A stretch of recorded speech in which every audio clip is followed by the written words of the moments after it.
Hello, this is Storybooks channel. New videos are posted every day. Subscribe and click the bell. Barbara. Clara's secretary looked at the woman sympathetically. You'll be in a coffin soon. When was the last time you were on vacation? Clara, don't pour salt on my wound. Barbara sighed. About 5 years ago, I'd forgotten what it was like to go on vacation. You absolutely need a vacation. I don't want you to faint from fatigue at some point. Do I look that bad? Concerned, the woman looked in the mirror on her desk. Do I look okay? Normal?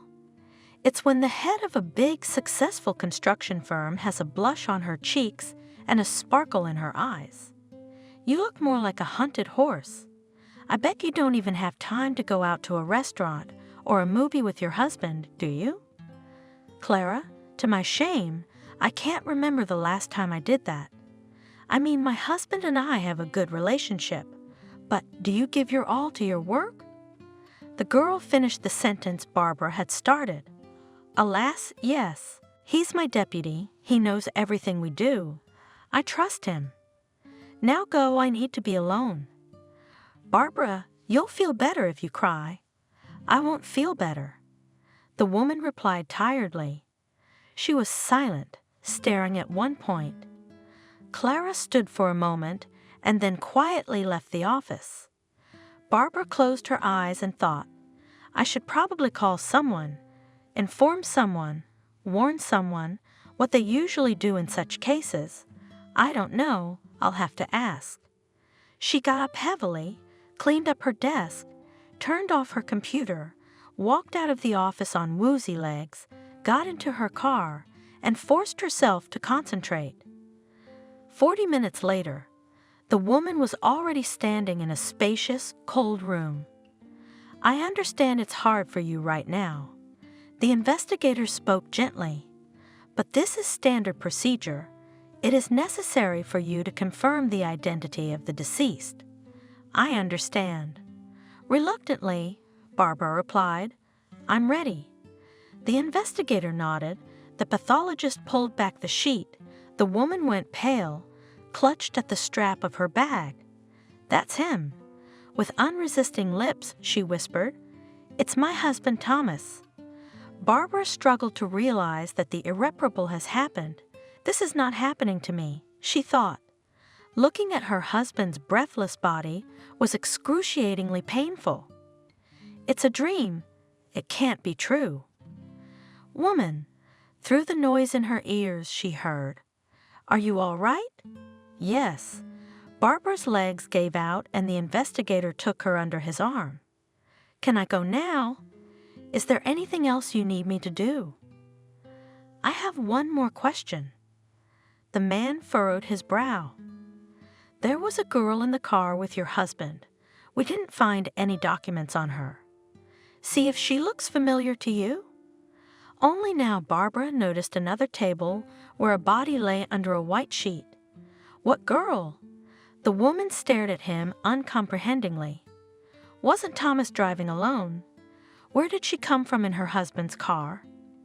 That's what we'd like to find out from you. See if you've ever met her. The coroner nodded again to the doctor, who pulled back the sheet. She's very young. Barbara spontaneously burst out. Do you know her? Have you ever met her? No, I have no idea who she is. The woman looked away from the pretty face that death had already imprinted on her. Can I go now? She was shivering, the odor in the room making her sick. Barbara couldn't wait to get some air.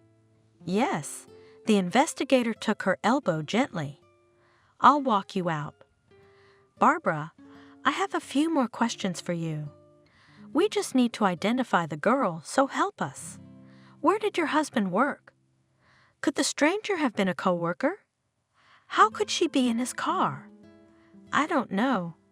I think you'd better ask the office. Here's the address of the firm where Thomas worked.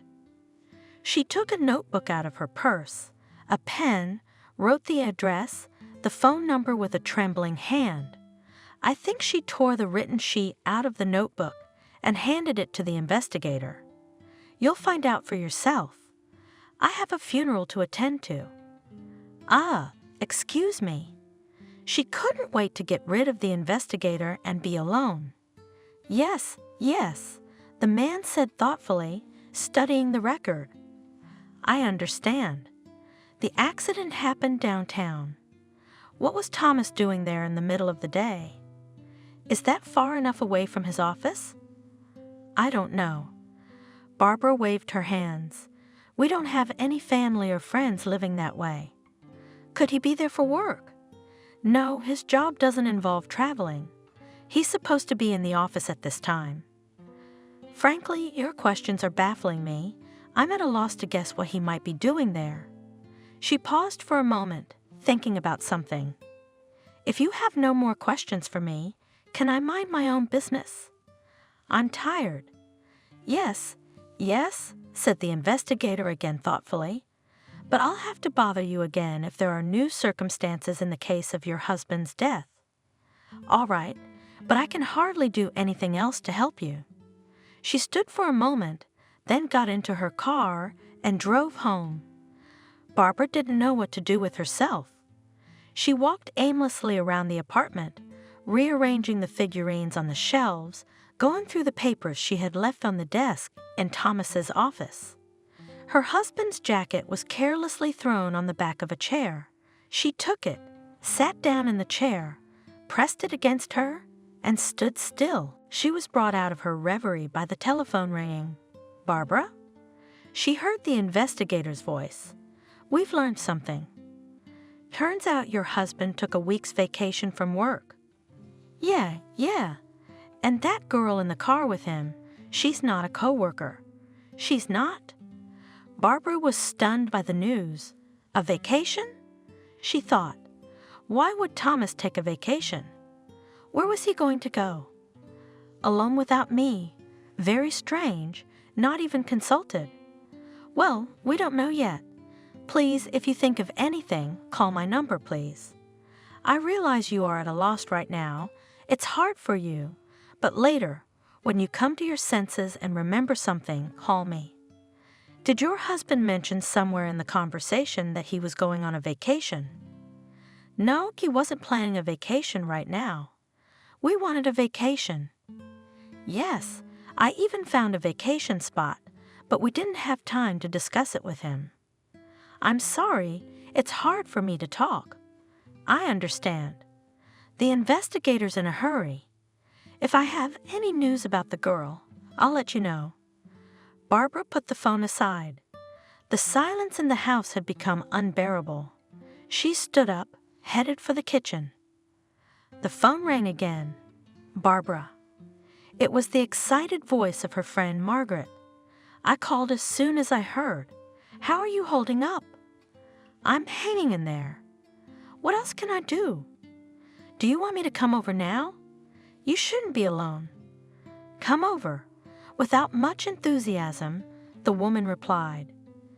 An hour later, Margaret and Barbara were sitting at the table in the kitchen, drinking cognac and talking. Too bad Thomas. She took a sip of her glass and said to the guest, He was a good man, he loved you. I thought so too. Barbara remarked, staring intently at the contents of the glass. What do you mean? Her friend stared at her in surprise. I've always envied you. Such a good family, a golden husband, he did everything for you. I don't even remember whether you and he ever quarreled or not. The only thing you lacked was children. Yes, Thomas wanted a child, but we never had one. You're right. We had an even relationship, and over time the passion faded, but there was still respect and understanding. That's worth a lot. We could sit and talk for hours. We loved being alone together, and we were never bored. A perfect family. Margaret smiled sadly. As it turned out, far from perfect. What's this about now? I never kept secrets from my husband. I thought he was always honest with me, and today I found out that he took a week's vacation. Do you understand? She looked at her friend in despair. Behind my back, this never happened. We never hid anything from each other. And the worst part was that every morning he said he was going to work. Wow, Margaret gasped. Where was he? I don't know. The coroner's looking into it. There's this strange girl in the car that's been bugging me. A girl? My friend was surprised. What girl? I don't know. Wait, Margaret looked at her carefully. You don't think Thomas was with his mistress, do you? What am I supposed to think? It turns out I didn't know him at all.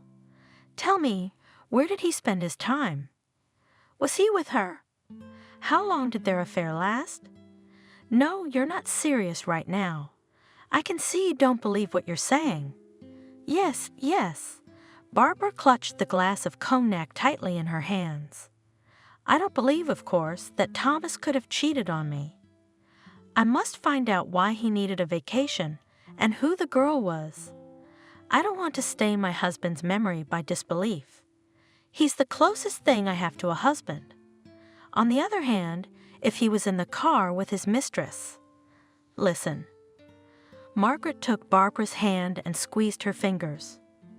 Don't get yourself worked up. Wait for the results of the investigation.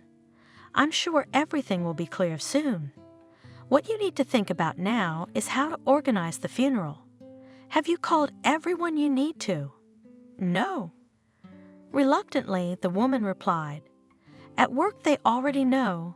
The investigator was there, making inquiries about the girl. You're right, we need to tell everyone what happened. But I don't know what to do next. I'll help you. Margaret assured me. We'll get through this together. Just don't let bad thoughts go to your head. Remember, you and Thomas live together. Now you rest a little, and then take a notebook and call all your friends, and I'll take care of the funeral services, order a cafe, and tomorrow you and I will go and make a menu for the wake. Hang in there, my friend. Now you have no one to rely on but me. Thank you. Barbara, hugging her, tears sprang to her eyes. Save your tears. Margaret took a napkin and handed it to her friend. You'll need them. I'm off. I'll call you tomorrow. Barbara was alone again. She called Thomas's friends, listened to the condolences, did everything automatically, without thinking. The woman went back into the study, pulled a photo album out of the closet, and climbed with her feet up on the leather couch. She looked at the photos and smiled. How well we lived? Barbara thought. How young. There seemed to be plenty of time ahead. How fleeting is life. She took another photo. And this is our first photo together.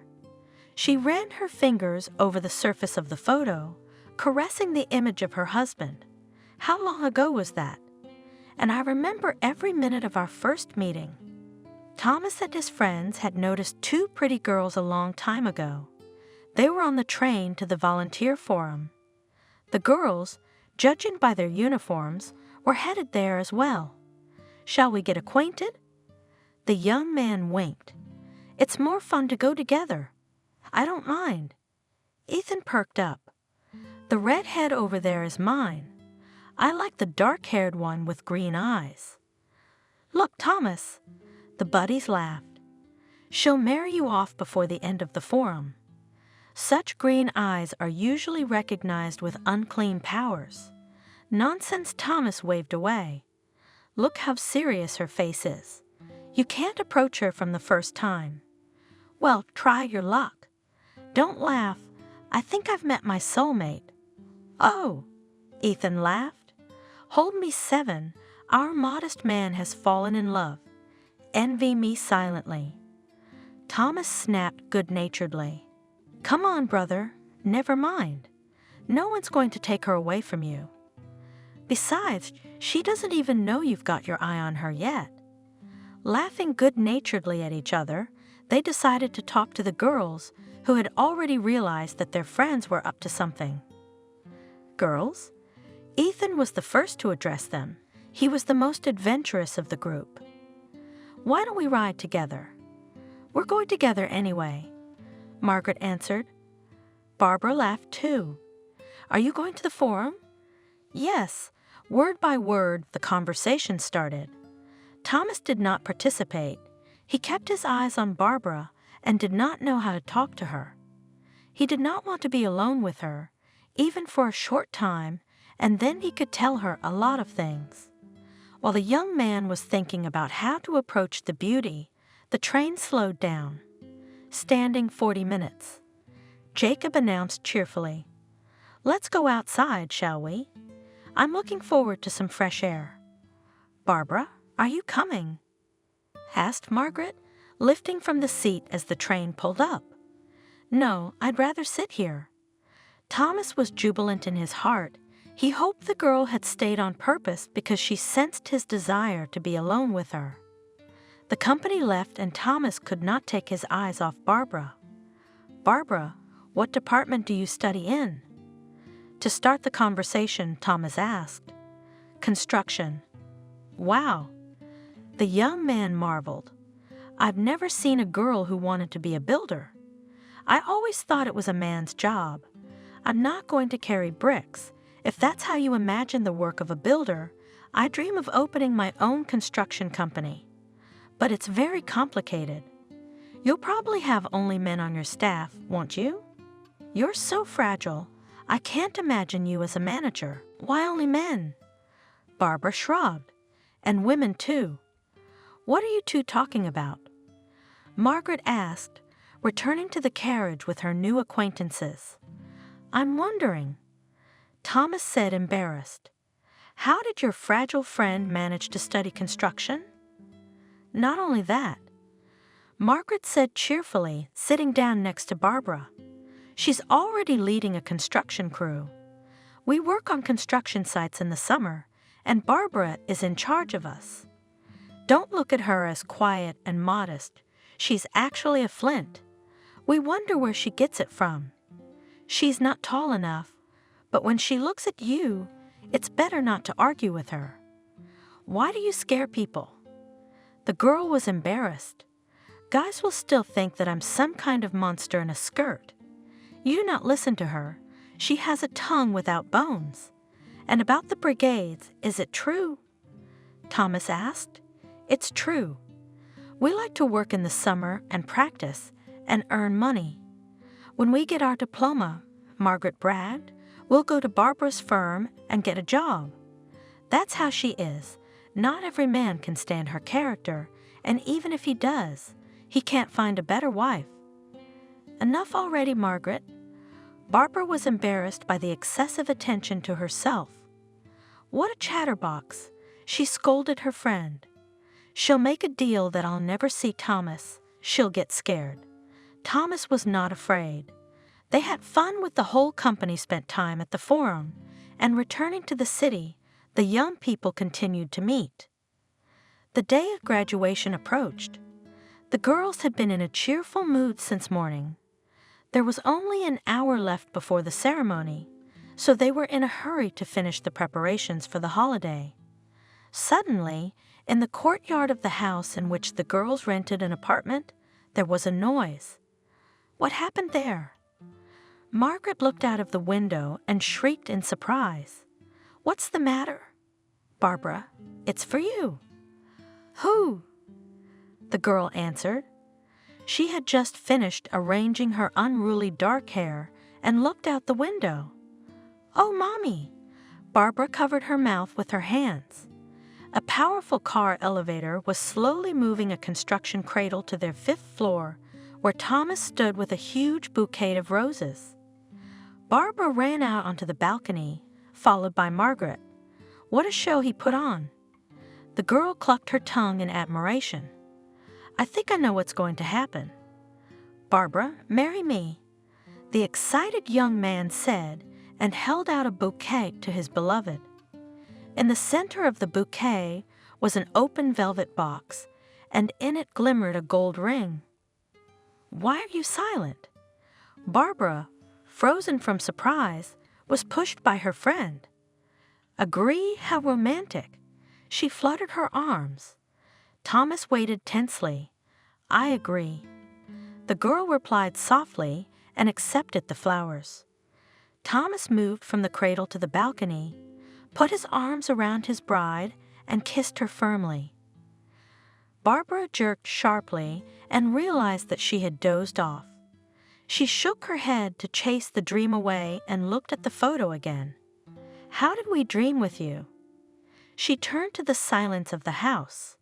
"We even went to the Wailing Wall to have a baby. It was our last hope." Barbara smiled sadly, looking through the pictures. As if in reality, she heard her husband's voice. "Darling?" From the doorway, Thomas announced, "Returning home tonight. We're going to Jerusalem." Barbara, tucked into her pillow, lay on the bed. "Why?" "I don't want to go. Life is over for me. No one can help me become a mother. It's over." "Stop it." Thomas forced her to turn toward him. "To cry. We haven't seized another opportunity. We just have to believe." "Believe?" The woman sobbed. "Only a miracle can help me now, and there are no miracles. We'd have to go." Looking at her earnestly, Thomas said firmly, "If we don't go there, I'll spend the rest of my life reproaching you and myself for this. What if a miracle happens? Let us go, my love. If after that God doesn't give us a child, then I'll never ask you another question about it, I promise. What about me? How can I live knowing I'll never be a mother? I'm incomplete. Leave me. Leave me, please. I'm a waste. Remember that." Shaking her, the man spoke. "I will never leave you. After all, we can take the baby from the orphanage, but we'll go to the Wailing Wall first. Don't mind, I've already bought the tickets." The little trip distracted Barbara from her sad thoughts for a while. She waited with excitement that after a while the two stripes would tell her that she was pregnant, but days passed, months passed, and no miracle happened. "We were so happy together." Swallowing tears, whispered Barbara, stirring her soul with memories. "We understood each other at a glance, even thought alike. Do you remember, Thomas?" She put the photo album aside and gently ran her palm over her husband's jacket. "How you and I, on our wedding anniversary, gave each other t-shirts with our wedding picture on them? We chose the same photo to print, each wanting to surprise the other." Barbara abruptly dropped the photo album and jacket on the floor. "You surprised me," she exclaimed and sobbed. "How could you leave me alone? And what should I think of your vacation? Who is the unfortunate one who died with you? Why? Why are you silent?" She screamed at the top of her voice and sobbed until there were no tears left. Gradually the sobs subsided. "You see me, Thomas. Help me. Give me some sign that my suspicions of your treason are groundless. You couldn't do this to me, I know it. Who is this girl to you?" Exhausted, she fell into a troubled sleep. She dreamed of Thomas that very last morning. "Darling?" A man came into the kitchen. "I've gone out. Don't miss me, I'll see you tonight. You're not going to have breakfast?" Barbara was surprised. "I'm in a hurry." "I'm sorry, darling. There's so much to do today, I'm afraid I'll have to stay late. Tell your boss I resent the way he's taking advantage of you. You've been working like a horse all week, staying late at the office every day. When my patience runs out, I'll come to your office with a complaint, and then he'll have to answer why he exploits you so mercilessly. He probably forgot that serfdom was abolished in the 19th century. You can't even think about work at home. Look what you look like. Slimmed down, even thinner. You don't have to go anywhere." Thomas hugged and kissed his wife. "It'll all be over soon, and I won't stay any longer. Just be patient. Love you, see you tonight."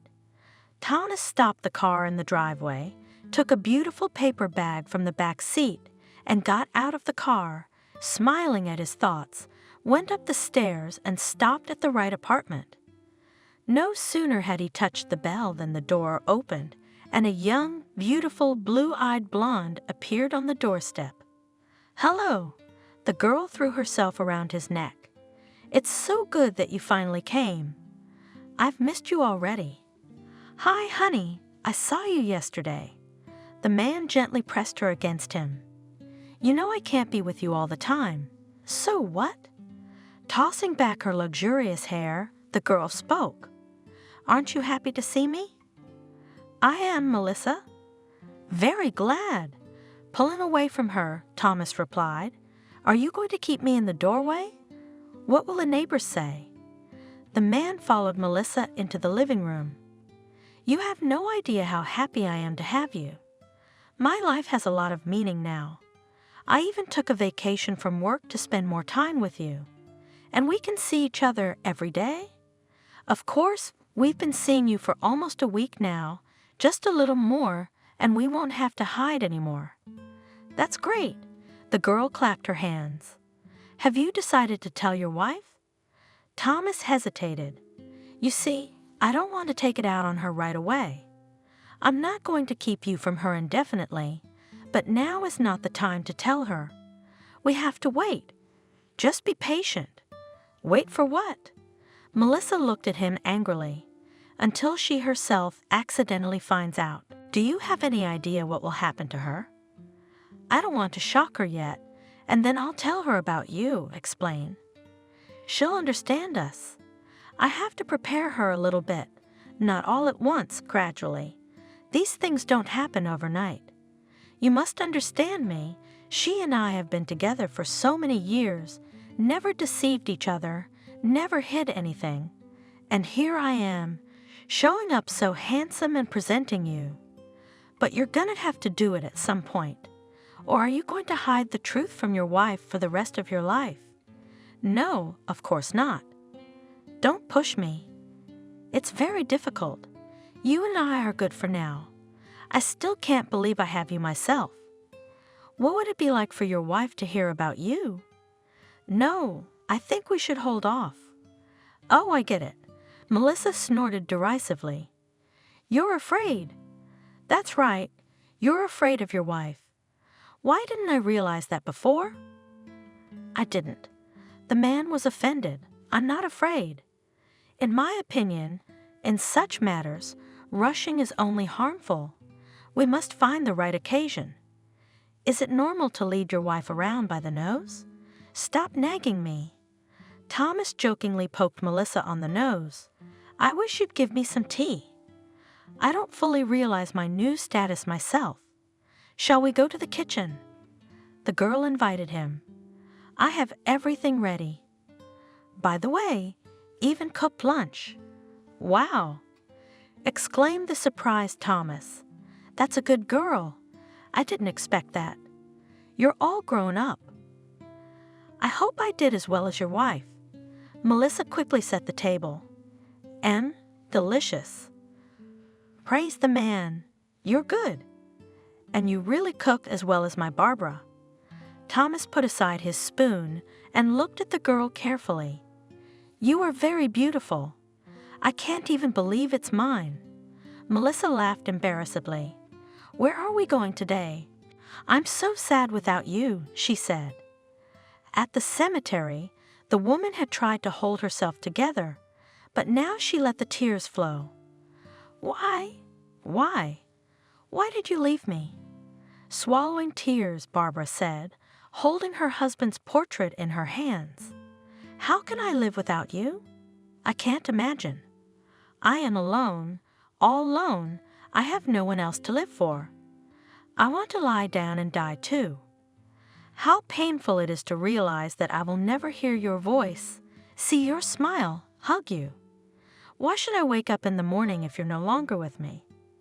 Thomas, Thomas, my darling, take me with you.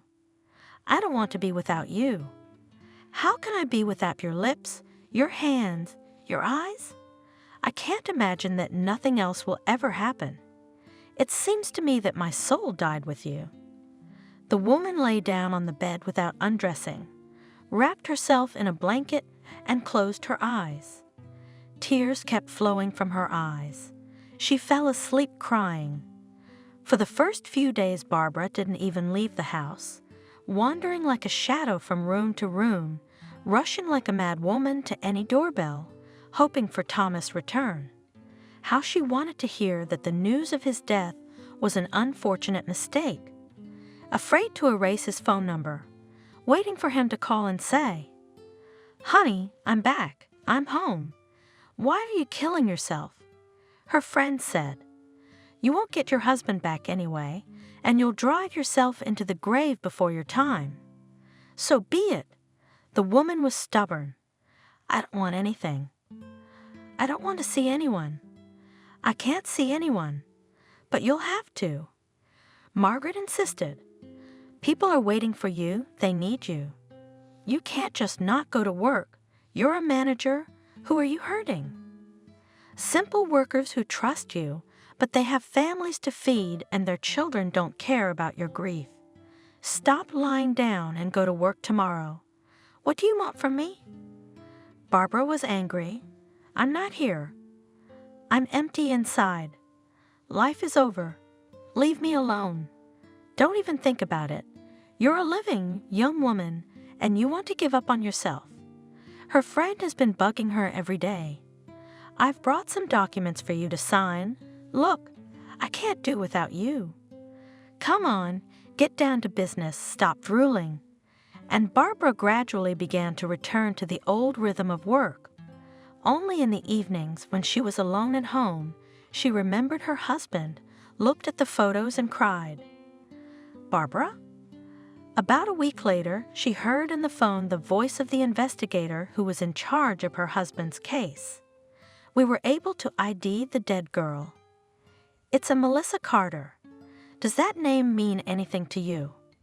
Did the husband ever mention it to you? Or did you happen to hear the name?" "No," the woman said, confused. "I've never heard of her. Who is she? What does she have to do with my husband? Where did she come from? How did they even meet? Is there anything you can tell me about her? Does she have any family? Where is she from?" Barbara bombarded the investigator with questions. "All we know is that Melissa has a grandmother. The mother passed away a few years ago. No one could give us a clear cause. We assume from some disease. Who's the father? We don't know. Neighbors said the girl was adopted by her stepfather when she was 3.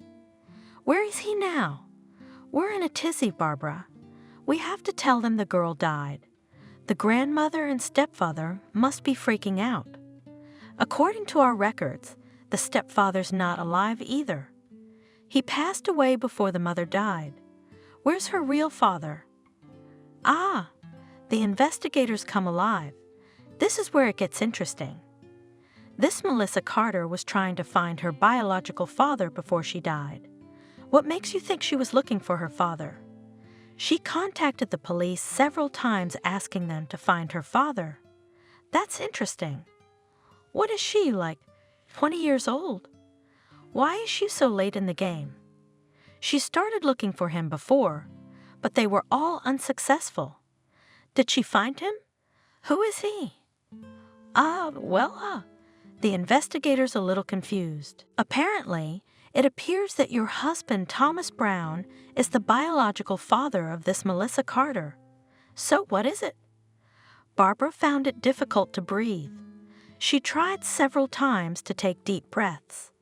The girl is not Thomas' lover. What are you saying? She's his daughter. Barbara? The man on the other end of the line suddenly became worried. Are you all right? Yes, Barbara answered. I'm fine. Don't worry. What else did you find out? We haven't been able to get any other information. So Thomas wasn't cheating on me. Barbara thought. At least not lately. Well, that's good. But my daughter, living proof that Thomas had once cheated on me. How long ago did this happen? And who's her mother? Barbara? The investigator's insistent voice brought her out of her troubled thoughts. Can you hear me? Isabella reached into the closet, and pulled out a photo album, opened it and pulled out some pictures. Adriana is my daughter.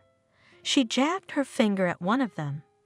With Thomas, they knew each other long before you were married. Barbara exhaled involuntarily with relief. No cheating. She felt instantly calmer. He didn't cheat on me, and I knew Thomas wouldn't do that. But why didn't he tell me he had a daughter with his first lover? Then there would have been no need to hide anything, and maybe they would both still be alive. Isabella held out the pictures to her. Barbara looked with interest at the pretty laughing girl who was hugging Thomas tightly. Both were very young. They hadn't been dating long. The older woman spoke up. Foolish, my Adriana was. She didn't see Thomas. She already had another one in mind, more promising, she thought, more reliable, and I warned her not to rush from one to the other. 2 weeks later, she comes to me and says, I'm pregnant with Thomas' baby. What do we do? I tried to get her to tell me, but she said Thomas can't know about the baby. So she decided to convince her new boyfriend that he got her pregnant. Well, there you go. She was quiet. You can't get away with a lie. That other, a little walk with her, and as soon as he found out that she was pregnant, immediately disappeared and left my Adriana at a broken trough, alone and with a baby in her arms. Barbara did not interrupt the old woman. It was obvious that she was having a hard time remembering. I'll tell you the truth. My Adriana was a fool. I never knew how to understand men, and I missed my happiness. Oh, what a waste. She waved her hand and sighed bitterly. Why hadn't she told Thomas about the baby? He would never have left her alone with a baby. You think she didn't try to find him? I did. I'd have thrown myself at his feet if he'd forgive me. But it was no use. I realized it too late. And it's unlikely he would forgive her betrayal. He was proud. Of course, he wouldn't have left his daughter, but what kind of life awaited them? If Adriana didn't truly love him, she would have clutched at straws like a drowning man. She said Thomas immediately went somewhere, didn't talk to anyone. No one knew where he disappeared to or didn't want to be found. Thomas then went to live in another town, said Barbara. His grandmother was sick, so his parents sent him to take care of her. The woman paused for a moment. Thomas, he wouldn't tell me about your daughter, though he and I never kept secrets from each other. The resentment lived in him, Isabella explained. And why would you want to know? He loved Adriana very much, and he dusted her off. And what did she do? She exchanged love for profit. How can you forgive such a thing? That's what started my daughter's troubles. What troubles? Adriana never married again? She's a very beautiful woman. Men love her. Why not? She did. But they didn't live long. My daughter couldn't find happiness after Thomas. God must have punished her for her adultery. Melissa opened her eyes and immediately squeezed them shut, then carefully opened one eye, then the other, jumped out of bed and laughed. The whole room was decorated with balloons, elegant letters, and in the center was a huge number 3, filled with helium and tied to a weight so that it would not fly away. Happy birthday, daughter. Hearing Melissa's voice, Grandma and Mommy entered the room. Thank you, Mommy. The girl jumped off the bed right into Adriana's arms, hugged her, pressed her cheek against her cheek. Grandma, thank you too. She slipped out of her mother's embrace and immediately found herself in her grandmother's arms. You smell so good. Melissa inhaled the vanilla fragrance that permeated her hands. Oh, Dragonfly. Hurry to the kitchen. Gently hugging her granddaughter, the grandmother said, Mommy and I baked a cake for you. My favorite. Asked the girl and ran in leaps and bounds into the kitchen. In the center of the table was a pie decorated with 3 lit candles. Melissa climbed on a chair and stood waiting. "Happy birthday to you." Grandma pulled the cake closer to the birthday girl. "And now the most important thing, make a wish and blow out all the candles. Try to make them at once, then your wish will definitely come true." Melissa closed her eyes for a second, then opened them, took in more air, and blew out all the candles. "How big you are now!" her mother exclaimed happily. "Remember last year I helped you blow out the candles, and this year you are already doing it yourself. Well done. Grow up to please me and Grandma. You're my little girl." She kissed her daughter gently on the cheek. "I'm already big." The girl, carelessly dangling her feet under the table, watching her grandmother cut the pie. "Delicious." Taking a bite, Melissa said, "If the pie turned out well, it means that all your dreams will come true this year." The grandmother said. While the girl was enjoying the birthday cake, Adriana was talking to her mother. "Are you going to be with Melissa tonight? My friends and I decided to go to a restaurant." "Why would you do that?" Isabella looked at her daughter suspiciously. "I'm tired of sitting at home. I'm young. I want to go out.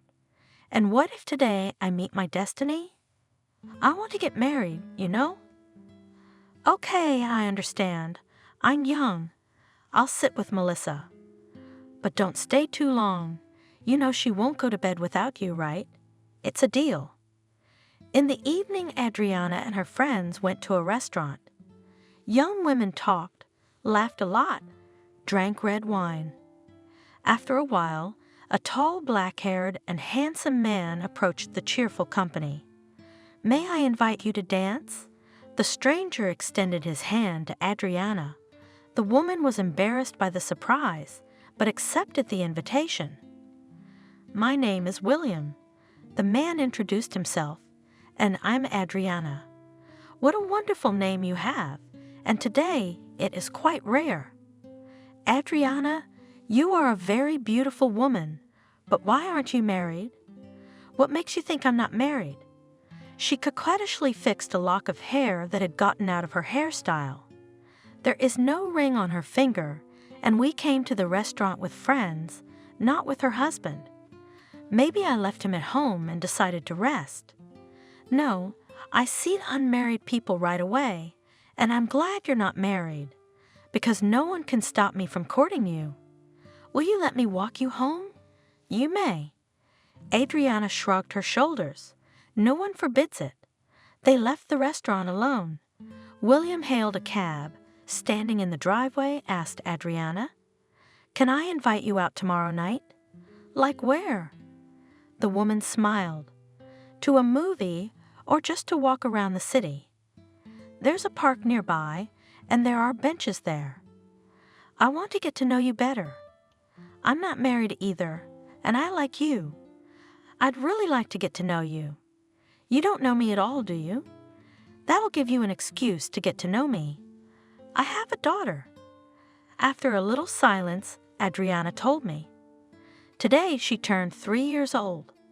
"Well, that's just wonderful." William rejoiced. "I dream of having children, but I have no luck with women. But you and I think everything will work out, and I will adopt my daughter with pleasure." They started dating. "Mom," Isabella told me one day, the daughter, "William asked me to marry him. Isn't it a bit early?" The mother asked incredulously. "You've only been dating for 3 months. If you want to get married, invite him home first. Let's see what kind of bird he is. We don't know how Melissa will feel about him. I'm sure they'll get along. William loves children, promises to adopt Melissa. He's a good hard worker." Adriana insisted, but invited her new acquaintance to visit. "Mommy, this is William." She introduced the man. Isabella liked him immediately. Friendly, respectful, brought with him not only a bouquet of flowers and a box of chocolates, but also 2 bags of different products. "And this is my daughter, Melissa." Adriana took the girl by the hand. "Say hello to Uncle William." "Well, hello, Princess."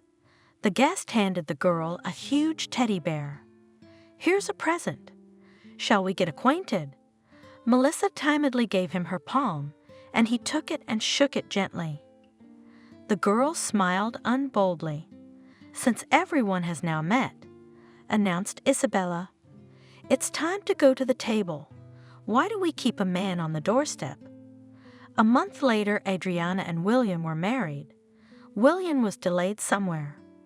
Adriana went from window to window one evening in anxiety. It's never happened before, and he doesn't call, he doesn't pick up the phone. Has something happened? "Calm down," her mother said nonchalantly. "He's a man. He's late with his friends. He already spends all the time at home with you. You should be glad that such a man got. Don't control him. Men don't like that." "I don't control him," Adriana said in despair. "I'm worried that something might have happened. If something had happened, it would have been reported long ago," Isabella said reasonably. The sudden call startled them both. Adriana rushed into the hallway. "William, where are you getting to?" With resentment in her voice, she lashed out at her husband. "William, are you drunk?" Isabella and Melissa also went out into the hallway. William smiled stupidly, looking at his family with cloudy eyes. "What are you staring at?" "Yes, I've had a drink. I have the right. I've never seen you like this before." Adriana marveled. "Why on the side?" "If you had come home, I would have poured you a drink. It's not a crime to hang out with friends, is it? I'm tired of you. Leave me alone. I want to sleep." Adriana helped her husband undress, put him to bed, and went back to her mother. "Nothing," she excused herself. "He's tired at work. It's nothing. He'll get up in the morning and explain everything. You see, Mom, he came. He laid down right away. He doesn't bother anyone. The main thing is that he came home." Isabella only shook her head, but said nothing. William had been drinking since that memorable evening. "Adriana," Mother demanded, "can't you see he needs to be treated? He comes drunk every day, every day." "Oh, my daughter, it's not a bad thing. You're always stirring up the atmosphere, Mom. Look around, all men drink, and nothing happens to them. A man relaxes in the evening, sits with a bottle, but in the morning he goes to work, not lying in bed. Men need rest more than we women do." William felt really good after every night out, but one day he didn't come home. "Adriana," her mother pestered her, "call his friends. My heart knows he's in trouble. I don't want to have to bite my head off. Leave me alone." Her daughter waved her off. "Is it the first time? What's he going to do? Drunk with buddies and sleep somewhere in the garage. He'll come. Don't make a fuss." "Mom," Isabella's anxiety has spread to Melissa. "Let's go look for Uncle William. What if Grandma's right and something really happened to him?" You go, you go." The woman snapped at me. "Look, there's an advocate. Where are you sending her?" The grandmother was indignant. "The girl is 13 years old, and then you'll have to look for her. Should I go?" While the women were going over who to go look for William, Adriana got a phone call. "Hello." Adriana's heart sank when she heard the voice of a stranger. "It's the police calling for you. Your husband's body has been found near the garages, and he's been identified by acquaintances. You need to come to the station to sign some papers." "Adriana, what's wrong?" Isabella was worried, seeing the change in her daughter's face. "Yes, speak up. Don't be silent. William? He's gone. 10 years, that's all it took." Isabella continued her story. "He wasn't a bad man. Yeah, he wasn't bad, but he liked to drink. It was that damn vodka that killed him. And how happy I was for my daughter, how well they were getting on. I thought I'd finally get a smile on my face, but it didn't work out. Melissa, she thought he was her father when she was a little girl when he adopted her. She clung to him, and he treated her very well, spoiled her, bragged to the men about how beautiful his daughter was growing up. When did Melissa find out who her real father was? Barbara asked cautiously. Not long ago. The old woman sighed heavily. 6 months ago, maybe. Her mother had confessed before she died that William was not her father. And when her mother was gone, Melissa had decided by all means to find the real one. She got it into her head that she wanted to see him. I don't know why she'd do that. We had a good life without him. If we'd left things the way they were, maybe she'd still be alive. But she doesn't want to. She has to meet him, and that's it. She spent so much time looking for him. She sent requests every 6 months when she got older. She pestered me with inquiries, and what did I do? After all these years, I couldn't even remember the name Thomas. She got what she wanted, and the result was that she found her own death. The woman waved her hands sadly. You want to know where they were going? To buy a sofa, Jordan. Why did they have to change the old one? It was still quite good. I told them not to spoil it, but who listened to me? Yes, what to talk about? Everything was going the same way. It's their fate. Excuse me. Barbara interrupted her. Who's Jordan? Jordan? He's Melissa's son, my great-grandson. You didn't know anything at all? No. Barbara was shocked to hear that. I only found out about Melissa after the accident. That's why I came here to find out. I guess Thomas was afraid to tell you. Isabella nodded understandingly. Where is the child? The woman looked around for the boy. They took him to the orphanage. Picked up how? The woman was dumbfounded. Why did you give him away? Who's going to look after him? Isabella gave me the money. Who would leave him to me? I'm not old enough to be a guardian, and my health doesn't allow it. Since the funeral, I've been so bad. Every day I'm waiting for death to come for me. I can't cope with myself. How can I take care of a 2-year-old boy? He'll be better off there, fed, clothed. What else do you want? Of course, I was sorry to give him away, but what to do? If something happens to me, he'll end up in an orphanage anyway. I'd rather he went straight there. They'll raise him there, put him on his feet. Wait, what about his father? Doesn't he know Melissa's dead? We have to tell him. His father? I'd rather be in an orphanage than with a father like that. Isabella waved her hand in frustration. Melissa. Isabella was angry. I just got home, and you're already bringing boys to our house. And who, Kevin? Are you crazy? It's good that the neighbor told me, and I was naive. I thought my granddaughter was doing business, and she's having affairs with a guy. That's not what you should be thinking about. You should be studying. Grandma, Melissa said in despair, I love him. You're a fool, shouted her grandmother. You don't know who you're messing with. He's a bandit. So what? The girl challenged her. Isn't he a human being? He loves me, and I love him. We'll get married. You'll see we'll be fine. You, Melissa, are just like your mother. You don't know how to choose men. Dan it, you should have gotten together with him and never let him in our house again, understand? Don't go near him, not even at gunpoint. Remember, I'm not giving you my blessing. Just so you know, it's a good thing we didn't have a baby. At these words, Melissa pulled her head sharply into her shoulders as if expecting a blow. What? Isabella gasped in fright.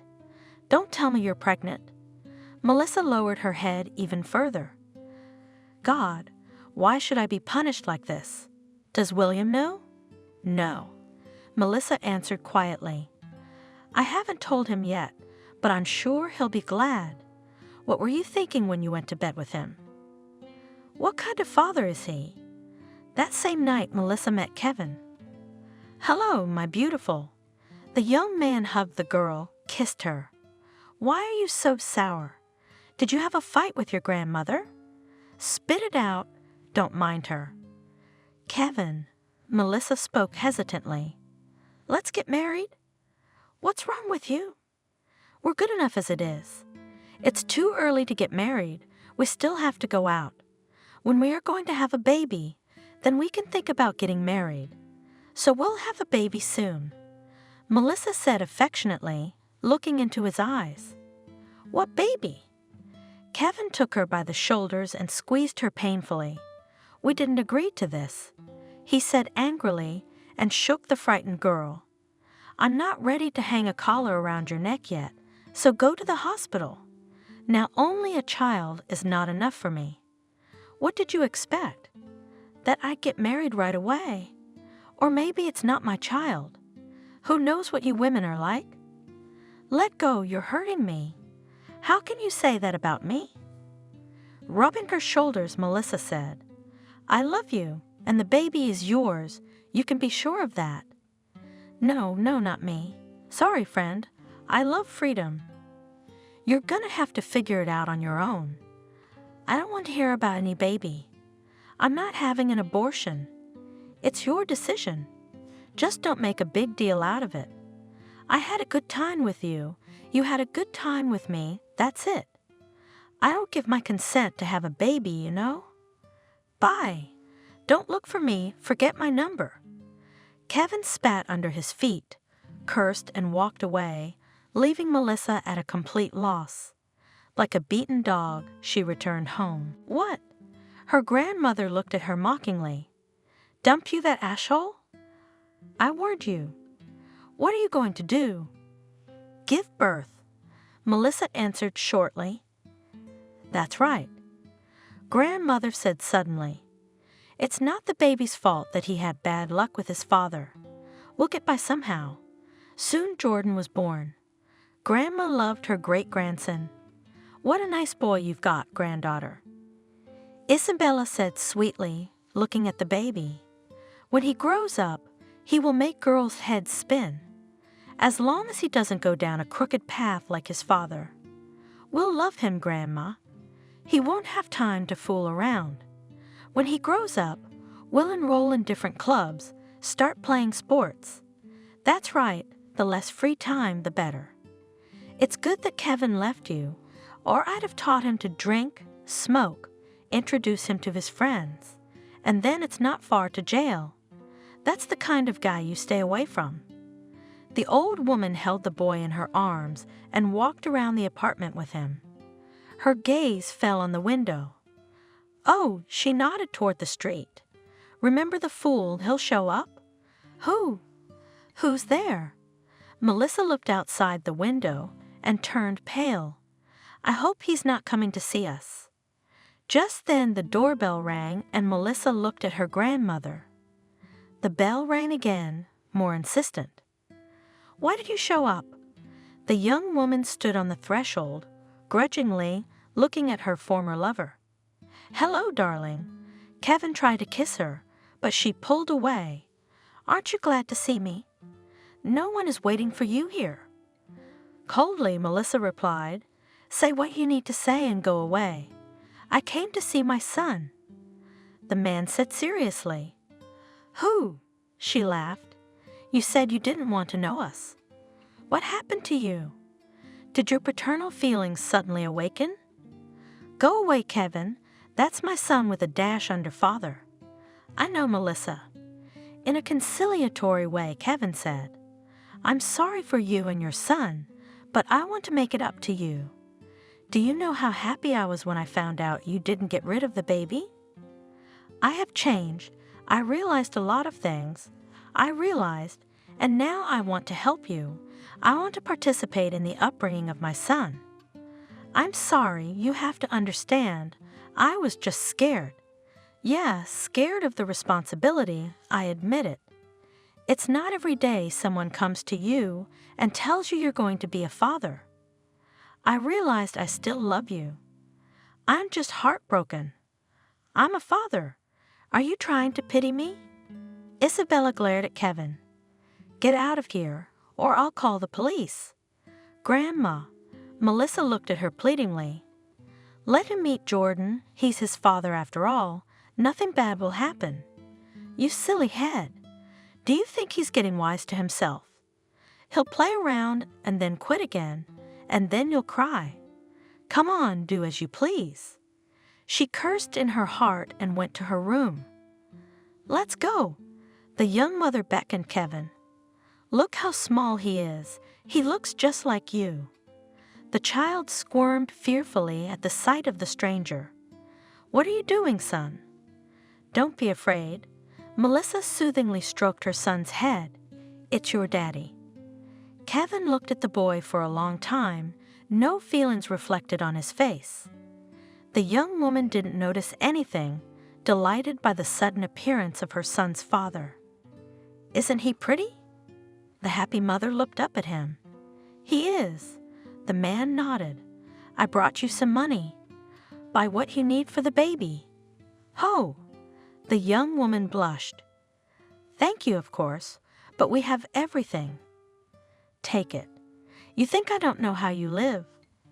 I don't refuse to help, and I'll come if your grandmother lets me. I'll talk her into it. She's angry with you because she's worried about me and Jordan, but she's easygoing. Come more often. Your son will get used to you. Will you? I will, nodded the new father. It's a strange feeling. I never thought I'd be a father so soon. Okay, he's getting ready to go. I gotta go. I'll see you later. You're not starting all over again, are you? Isabella looked at her granddaughter reproachfully. He left her once, he'll leave her again. He's unreliable. You don't like him. That's why you're angry, but I love him. It's my job to warn you. You mark my words, his attention will get us in trouble. The old woman was right in the head. A few days later, Kevin showed up again. Are you drunk? Melissa greeted him fearfully on the doorstep. I'm not letting you in the house. Go away. Get some sleep first. Who are you to tell me what to do? Barely able to stand on his feet, the man growled. I want to see my son, and you have no right to tell me not to, do you understand? I'm the father. What kind of father are you? Go away, you'll scare the child. He's a boy, and he shouldn't be afraid of anything. When he heard loud voices in the hallway, he cried, Why is he yelling?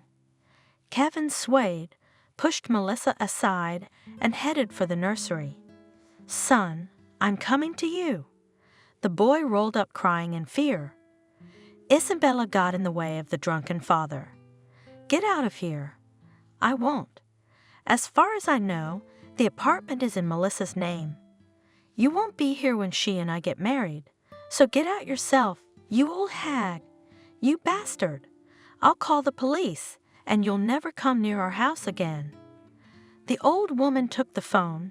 Kevin snatched it out of her hands and threw it aside. There was the sound of breaking glass. Are you out of your mind? Isabella lost her temper. Get out. You think I can't handle you? She pushed him out onto the landing. Where did she get the strength from?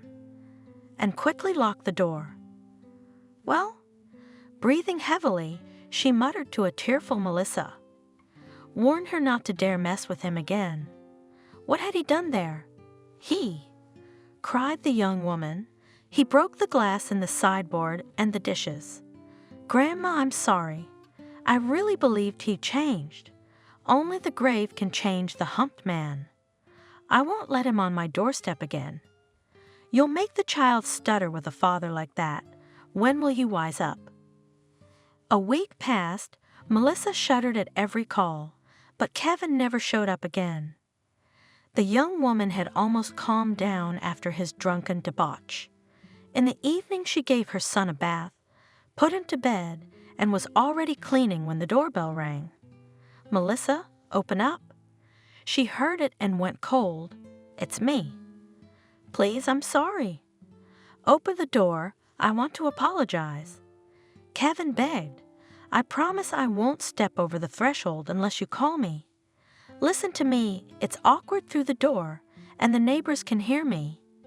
I'm sober as a whistle. I don't know what came over me. Don't open the door. Isabella warned me. Grandma. Melissa looked at her guiltily. He came to apologize. Let's give him another chance, shall we? What's there to talk about? Grandma disappeared into her room. Melissa opened the door ajar. I'm an asshole. Kevin said penitently, bowing his head. I'm sorry. I didn't know what I was doing. I got drunk with my friends, and I wanted to see you, my son. You don't know how grateful I am to you for Jordan. Aha! The young woman grinned. So grateful that you smashed the sideboard and broke the dishes. I didn't come empty-handed.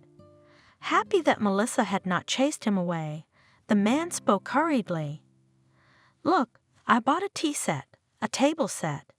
He grabbed the boxes that were at his feet and put them in the hallway. Also for your grandmother's phone, hers probably doesn't work. Keep the money, buy yourself some new furniture. My son should have the best of everything. Don't take anything from him. Isabella said from the ajar bedroom door. It's bandit money. For God's sake, Isabella. Kevin said stupidly. It's not the 90s, I'm making a decent salary. I'm really ashamed of my behavior. Don't refuse to help me, please. I know how hard it is for you, especially now that you have a baby in your arms and Melissa is not working. Wow, the older woman grinned. Suddenly he spoke in human language. Mind you, you won't succeed. It is you who can fool Melissa's head, but you won't do it with me. I can see through all your tricks. You have a black soul. You're not sincere. I can't believe a word you say. Yes, I understand you perfectly well. Kevin replied with his hand on his heart. And I'm not offended. Of course you do. Isabella snorted. You could be offended by those you love, but you love no one but yourself. What are you doing, grandmother? Melissa begged. Don't scold him. You can see he realized everything. Kevin, come into the kitchen, but try not to make any noise. Jordan is asleep. Melissa. Grandma shook her head sorrowfully. You didn't understand anything. You believed me again. Next time there will be no one to intercede. Yes, Grandma, joyfully laughed granddaughter. I have a daddy now. He won't let us get hurt. I want him to meet Kevin. Which daddy were you just talking about? Kevin was sitting at the table and was already drinking tea. He's dead, isn't he? Imagine, I found my real father. William, my stepfather. I still can't believe I found him. Everything's gonna be different now. So he's probably more excited about your reunion than you are. He hasn't asked for money yet? No. Melissa smiled. He is quite well-to-do. He helped us right away. He paid all the expenses for my grandmother's medicine. He is a good man. Does he have other children? No, I'm alone. That's good, Kevin said thoughtfully. He's coming over tomorrow night, and you can come over and meet him. We'll see. The man replied evasively. The next day, the whole family, led by Thomas, was having dinner when the doorbell rang. It's Kevin. Melissa jumped up from the table. You're just in time. We're having dinner, she said excitedly as she opened the door and suddenly fell silent. Isabella and Thomas looked at each other. Kevin, you again? They heard her frightened voice. Why again? The guest had a swagger in his voice, barely able to move his tongue. I took one for courage. It was nothing. But I'm not empty-handed. Look, there is a drink and a snack. Here's the bags. Now your father and I will have a small drink. We should celebrate the introduction to the future father-in-law. Thomas got up and went out into the hallway. Behind him loomed his worried grandmother. "What's going on here?" he asked sternly. "Oh, there's my father. Let's get acquainted. Kevin, isn't it?" He shook his head and grabbed the door, almost falling off his feet. "Get out of here. Get some sleep, then come back. Melissa," he ordered his daughter. "Go with your grandmother to your room. We'll have a man-to-man talk with your acquaintance." "What are you doing here, Daddy? Where the hell did you come from? I've never seen you before. Let's do it this way." Thomas said it nicely. "You go home now, get some sleep, and come back tomorrow, and we'll have a quiet talk, okay?" "No way. Kevin was a good boy. You don't get to boss me around. Who the hell are you? Where's the proof you're the father? What are you, some kind of crook? I'm here legally. I have a son living here and my future wife." "Well, having a son is no reason to barge in and assert your rights. I have a right. I give money for my son, so I can come here anytime I want. They'd be dead if it wasn't for me. So get out of here, and don't bother me. I'm here to see my son." Kevin rushed into the nursery. Thomas got in his way. He tried to grab him by the pecs, and a fight ensued. Thomas quickly wrestled the young man to the ground. "Let go," yelled Kevin. "You're hurting me, Daddy." Melissa asked quietly. "Let him go, please. Kevin, go away. I don't want to see you again, ever." "Is that how you talk?" Rubbing his reddened wrist, Kevin said. "It's all right. I won't give up so easily. That daddy of yours, he'll be gone soon. You think he needs you? He's going to disappear out of nowhere, and I'm going to stay. I'll wait until you come to me and beg me to come back. Are you done?" Thomas moved at him threateningly. "Get out. You're not a man. Did you handle defenseless women? You talk to me." "Don't mess with him, Thomas." He heard Isabella's voice behind him. "He's a bandit. He's a sneak attacker." Seeing that everyone had turned against him, Kevin struck the clothes closet with his fist in an impotent rage. The door failed and hung sadly on one hinge. The young man spat on the floor, swung the front door open with his foot, and left, muttering threats to himself. "Chased Kevin away, Thomas," Isabella reported. "He didn't like him very much. I mean, every day was a celebration. Thomas drove him away from the house, but Jordan was left without a father and now without a mother. So the boy is in an orphanage?" Barbara asked thoughtfully. "Yes, I can see you're judging. Do you think it was easy for me to part with him? My heart is aching. I think about him every night, but what can I do? Who knows how long I have left? You're not going to take him away?" "No. I've resigned myself to it. Where would I go? I can barely walk myself, so let him stay there. I'll visit him. They say you can go every week. When he grows up, I'll take him on weekends, if only God gives me health." She was quiet. Then she sighed heavily. "You go, dear. I'm tired. My heart is aching. I have nothing more to say to you. Can you give me the address of the orphanage where Jordan is and his full name?" "What do you want?" The old woman looked at her in surprise.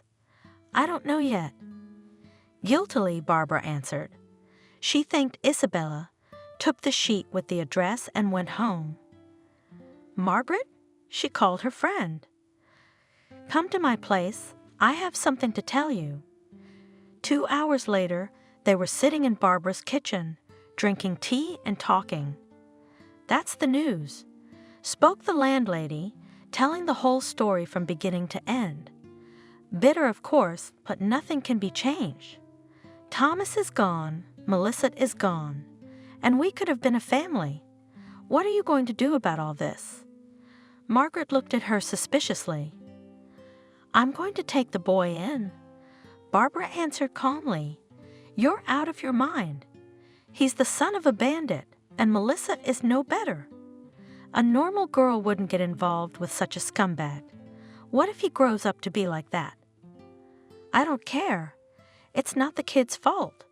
You can't choose parents and children, and it's not just a child. It's my husband's grandson, a part of him, you know? And you know what happiness, if he grows up, will be like his grandfather. At least some traits, but will be manifested. Don't think I'm crazy, and I'm not looking for a replacement for Thomas. It's just that he's my only family, and I don't have anyone else. He's nobody. Why do you need someone else's problems? Don't you have enough of your own? Not by blood, but by grandfather, yes. You know how much I love Thomas, don't you? I'll love Jordan too. We'll live together, him alone and me alone, and together we're a family. Are you sure you can handle being a mommy and grandmother? He's only 2 years old. It's not like bringing a cat into the house. There is a fear. Barbara agreed. But it's my motivation to keep going. My only chance to be a mother. I'll learn everything. I'll go to a course for young moms. Margaret jumped, covering her mouth with the palm of her hand. Don't laugh, please. Yes, I have only a theoretical idea of what awaits me, but I'm ready to go through all the trials. For someone else's baby? He's not a stranger. He's part of my Thomas. He's the closest thing to family I've ever had. I haven't even seen this baby yet, and I already love him. Think, friend, before you take on such a burden, there's no turning back. Barbara thought for a few days. Then she made up her mind and went to the orphanage. Well, the director of the orphanage said when Barbara told her story, I will meet your needs, but before we hand over the child to you, you will have to pass a medical examination, collect a lot of certificates, and get the grandmother's consent. I'm ready. But most importantly, the baby has to like you. I understand. Worried, answered the woman. The director paused for a moment, looking at her intently, then resolutely stood up and led her to the younger group. And here is our Jordan. She took the boy in her arms and stroked his wavy blonde hair. When the child turned his face to Barbara, her heart stopped for a moment. Thomas was looking at her, his dark blue eyes, like his grandfather's, scrutinizing the stranger with curiosity. Barbara did not dare to smile. Her lips trembled, and an unsolicited tear ran down her cheek. The woman quickly brushed it away without taking her eyes off the baby. Jordan suddenly smiled back and stretched out his arms to Barbara. You're my sweetie. The woman pressed the baby's warm body to her chest, breathed in the smell of childhood, kissed the pink cheek gently. Wow! Director grinned, immediately went to his hands. Even not all the educators with him found a common language, and you immediately attracted. He's really a good person. Children can sense falseness right away. Barbara didn't hear or see anyone but the boy who hugged her tightly around the neck. That was it. The principal took Jordan and handed him to the teacher. Go to the boys and we'll talk. The child disappointedly wrinkled his nose and suddenly roared loudly in a bass voice. Barbara was ready to take him in her arms again, but the principal's stern look stopped her. I see. The woman spoke as they returned to the office. Jordan, melted your heart? Barbara nodded, her hands still shaking with excitement.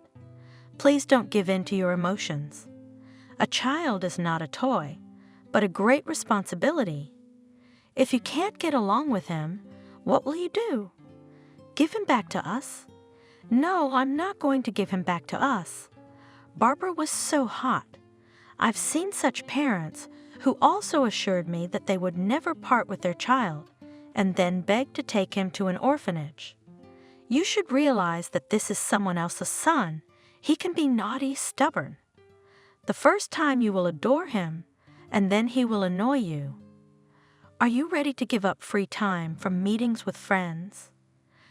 ready to endure sleepless nights and whims? Not every mother can withstand such trials, and you're a stranger to him, and you're not 20 years old. I'm not a stranger, Barbara said quietly. He's the grandson of my dead husband, whom I loved very much. I won't be able to sleep well knowing that Jordan is here, confused and very lonely. You see, when Thomas was gone, for the first few days I didn't want to live, but when I found out about Jordan, I had a second wind. I found the meaning of life. Believe me, I will do everything to make Jordan grow up next to me and be happy. We need each other. I believe you. The director stood up, signaling that the conversation was over. I'm very happy for Jordan. I'll be preparing the adoption papers. When can I pick up the boy? Bring all the authorization documents, the court order for adoption, and go home with him, and in the meantime you can visit him. The director smiled kindly. Call me in 2 days to see what days would be best for you. Barbara walked out of the orphanage building, stopped on the porch, put her face up to the sun with a radiant smile. Margaret. She dialed her friend's number. Do you know a lawyer who could help you gather the documents? Have you decided to adopt after all? Margaret asked judgmentally. If you had seen Jordan, you wouldn't be asking me such stupid questions. In the evening, Barbara sat in a cafe in front of a representative man. He was listening attentively, looking over his glasses and drumming his fingers nervously on a thick leather folder lying on the table next to an empty cup of coffee. I got it. He nodded as the woman gave him the gist of the case. Margaret had warned me what kind of favor I would have to perform. So I've prepared a list of documents. But do you realize what difficulties await you? Your friend is worried about you. It's a very slow process, starting with information gathering, then approvals, signatures. Do you have any idea how much money that's going to cost? I am in my right mind and solid memory. I realize and understand everything. Neither difficulties, nor time, nor financial expenses scare me. The main thing is for the baby to find a home and a loving family. That night, the woman slept peacefully for the first time since the funeral. The secret that had opened after the death of her husband was the beginning of a new life. And in it, Barbara no longer felt lonely because Jordan, the grandson of her beloved Thomas, was by her side.